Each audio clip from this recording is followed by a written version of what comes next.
सो रहो श्रृंगार कर लेके हाथों में डलिया, हे पूजन चल लीना, हे पूजन चल लीना। हम गौरी महादेव पूजन चल लीना, हम गौरी महादेव पूजन चल लीना। सो रहो श्रृंगार कर लेके हाथों में डलिया, हे पूजन चल लीना, हे पूजन चल लीना। हम गौरी महादेव पूजन चल लीना, हम गौरी महादेव पूजन चल लीना।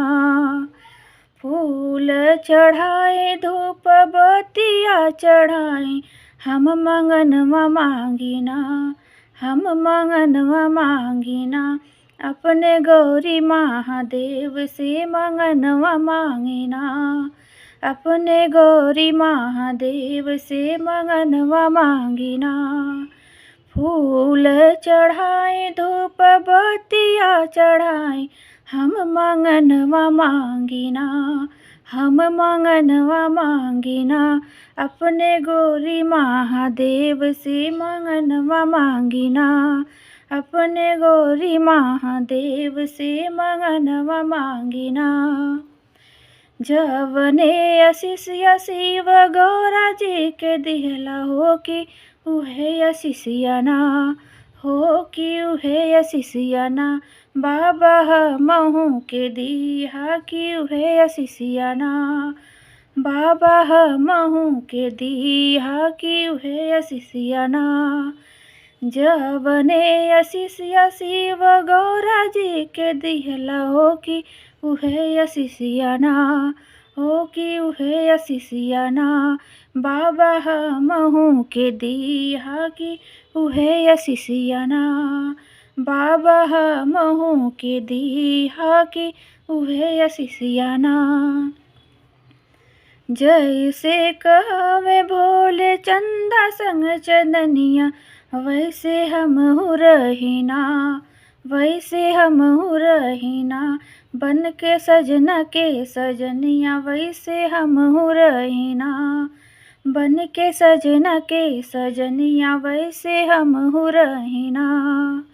जैसे कहवे भोले चंदा संग चंदनिया, वैसे हमहू रहिना, वैसे हमहू रहिना। बन के सजना के सजनिया, वैसे हमहू रहिना, बन के सजना के सजनिया, वैसे हमहू रहिना। हाथों में चूड़िया भोले माथे पे बिंदिया, सिर चुनरिया ओढ़िना, सिर चुनरिया ओढ़िना। बनल रहे मोर संगतिया, सिर चुनरिया ओढ़िना, बनल रहे मोर संगतिया, सिर चुनरिया ओढ़िना। हाथों में चूड़िया भोले माथे पे बिंदिया, सिर चुनरिया ओढ़िना, सिर चुनरिया ओढ़िना। बनल रहे मोर संगतिया, सिर चुनरिया ओढ़िना, बनल रहे मोर संगतिया, सिर चुनरिया ओढ़िना। प्रेम दुलार भरल रहे मोर अंगनवा, गोदी के सुमनवा खिलेना, गोदी के सुमनवा खिलेना।